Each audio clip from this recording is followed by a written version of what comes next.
Welcome to Sara Gonzales Unfiltered. Oh, Stephen, it's been a long day of picking fights with the HOA. It's been a really long day. But you know what? We're making progress. They don't have any idea what they have opened up with us. They're learning, though. They're learning. More to come on that soon, guys, because, boy, when I tell you this is a treasure trove, I really mean it. So it's interesting what's happening in New York City, because at the same time that you have this man running for mayor who is like an avowed communist who has had quite a lengthy history of making very, very inflammatory comments about New York Police Department, about NYPD officers. At the same time, you have this guy seemingly leading the pack. We talked about it yesterday, that this guy is the guy in New York City. The best you guys can do is a communist Muslim, which make those things make sense. A communist Muslim who thinks that New York police officers, should be shamed and thinks that the wealthy should be driven out of New York City. Like, that's the best that you guys can do for mayor. Okay. But at the same time that this guy is running, and now is having to explain his own rhetoric on New York police officers, New York is now grieving the loss of several different officers after a man, I won't say his name, actually. Maybe they do say his name in the clips. I don't really feel like saying his name. He drove from Nevada to New York City. Did I say that right, Nevada? You guys let me know in the comments. I always say Nevada, and they're like, it's not Nevada, it's Nevada. Is that right? Nevada. He drove from Nevada to New York City and arrived in New York City and started opening fire at the New York City NFL offices. And so I know we've got a clip of the emergency response there. Obviously, the streets just lined with police cars, EMS, paramedics, ambulance, all that you could think of. He entered the building and opened fire in the lobby. He killed a police officer and another woman, and then moved towards the elevator, shot another man, a security officer, went up the wrong elevator, ended up on the 33rd floor, which is a completely different company. It was not the NFL. It was Rubin Management, and shot and killed another woman, and then committed suicide by shooting himself in the chest. And so you had all of this unfolding in New York City, which terrible. I would like to find out exactly why, what the motives were. Apparently, he played football at one point and said in a note, look into my CTE or something to that effect. But what I really want to hone in on is, where are you getting your information from? Because if you are one of like 5 people who are still watching CNN, it's getting to be very dangerous out there. The type of information they are giving you in real time as these sort of tragic events are happening. And so yesterday, as this all was unfolding, you had on CNN their chief law enforcement and intelligence analyst. So this is the cream of the crop. This is the guy that you go to for anything law enforcement or intelligence related. His name's John Miller. And here is what he said in breaking down the manhunt and what we know about the shooter. Watch. They do not know who he is. They know he is a male, possibly white. He's wearing sunglasses. He appears to have a mustache. Okay. So we know that he's a male, possibly white. All right. Sounds a little retarded to me. Now, when you look at this guy's career, it becomes even more evident there is something seriously wrong. Maybe we should be checking this man's brain for CTE, because now he probably never played football, but knock, knock.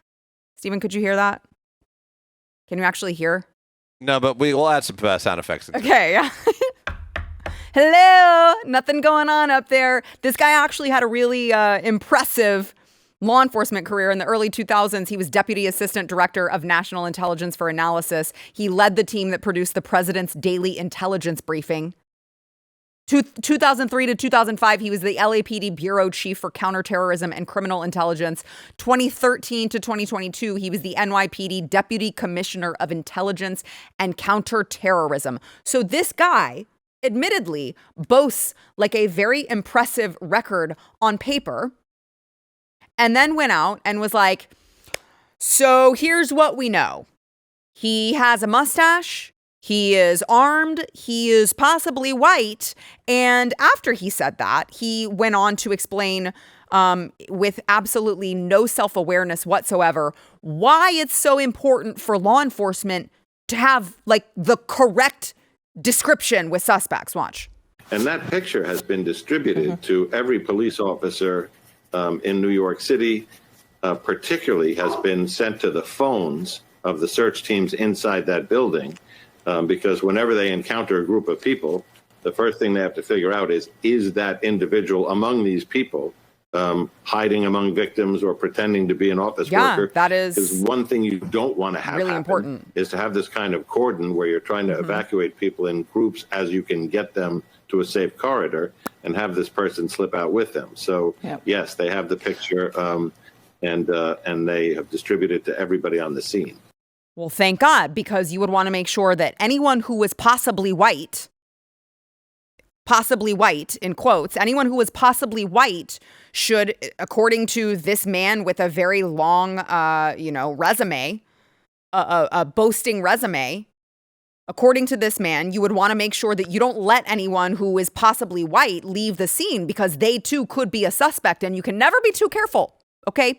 Now, before we go into who this possibly white man is, I want to play one more time. Aaron, what's her face, Stephen? Burnett. I almost forgot it. It's very forgettable. Aaron Burnett continuing to repeat the narrative that this man is, quote, possibly white. Showing you here, John's reporting that they do know what he looks like. Male, possibly white, mustache, sunglasses, in that building, isolated to, they believe, to various locations, including upper floors, is where they're focused. What are you learning, Shimon? A man, possibly white, mustache. Now, I'm going to go ahead and just ask, the picture that we got of the suspect that was distributed to law enforcement, I'm going to say is not, that does not look possibly white. That, in fact, does not look at all possibly white. Oh, there he is. And there's his driver's license, I believe. Stephen. Hey, Stephen. Yes? Does that look possibly white to you? No, but I mean, I guess anyone could be possibly white before you look at possibly a picture that's pretty blatantly. Right. I mean, he could be possibly white if you weren't looking at his skin color or his mustache or the texture of his hair. He could be possibly, he might be in a different, what about on Earth 2? He could be possibly white. You don't know that. It's a great point. You don't even know that. Yeah. What maybe John Miller was referring to Earth 2, where this guy actually is white. So joke's on you, okay?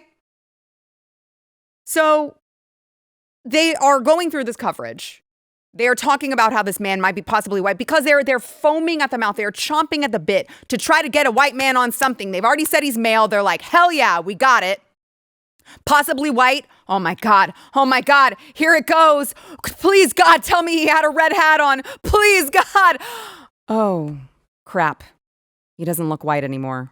And once they finally realize that, you would think if they had any ounce of integrity, they would come out and they would say, you know what? We were wrong. Here at CNN, we strive to only tell the truth. Here at CNN, we have high journalistic standards, and we admit when we're wrong, and we admit when we jump the gun because of our own biases. We admit all of these things, and we were wrong here. But it's interesting because when they go back to it about 45 minutes later, they finally showed an image of the shooter, but what was so fascinating was not what they said, but what was actually missing from their description all of a sudden when they had to, actually make terms with the fact that this was not going to be a white male that they were going to be able to hang this on. Watch.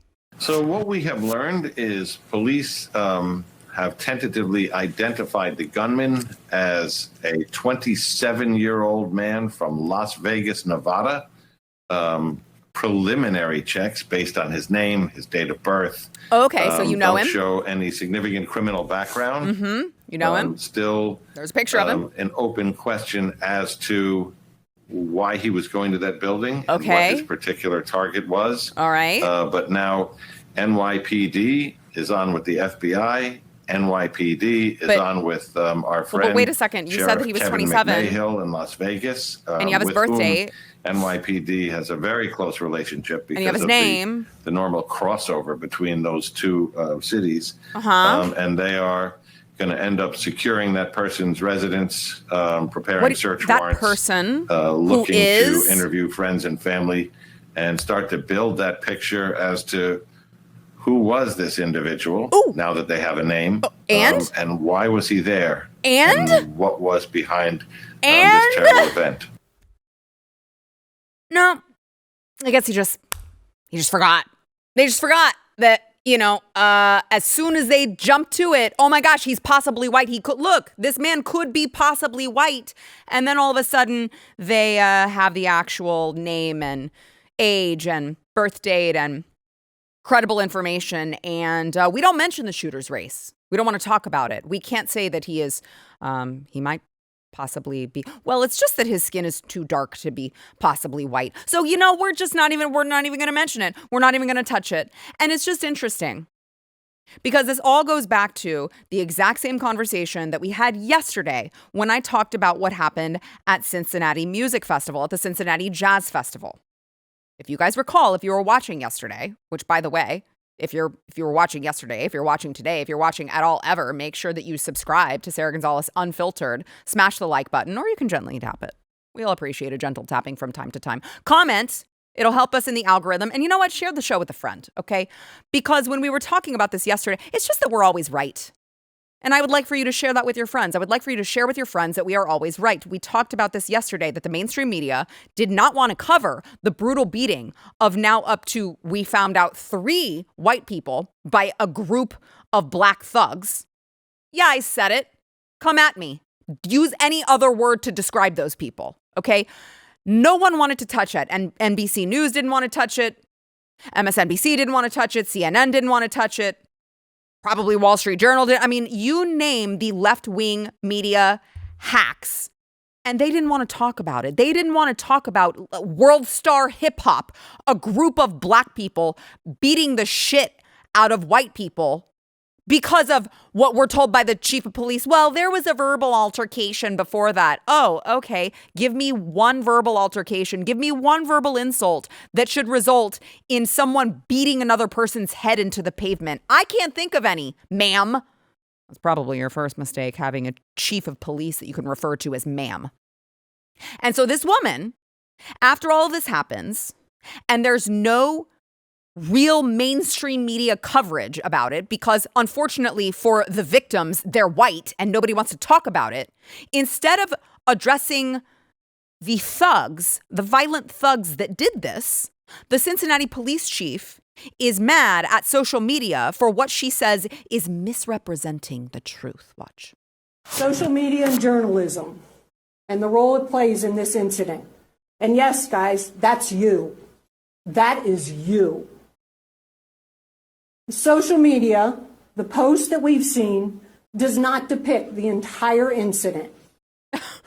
That is one version of what occurred. Well, fill in the blanks for us then, ma'am. At times, social media and mainstream media. Oh, you're not going to. And their commentaries are a misrepresentation of the circumstances surrounding any given event. What that does, that causes us some difficulties in thoroughly investigating the activity and enforcing the law. Is she doing a press conference in front of a picture of herself? That social media post and your coverage of it distorts the content of what actually happened. When this is done, Stephen, I'm going to need you to go back to that. And it makes our job more difficult. Okay. Hold on. So it makes your job more difficult because we've actually seen the clips of a group of black thugs beating the shit out of white people. A woman, by the way, a man slamming a woman to the ground, rendering her unconscious. And we have an opinion about that, and somehow that is misinformation, that is not allowing you to do your job. Ma'am, I think that your job should be gathering all of the facts where they lead. How is our opinion on what happened? How is our opinion on what happened at all messing with your ability to do your damn job? If you like this clip and you want to see the full episode, click here. And if you want to subscribe to the channel, come on, you know you do. Click here.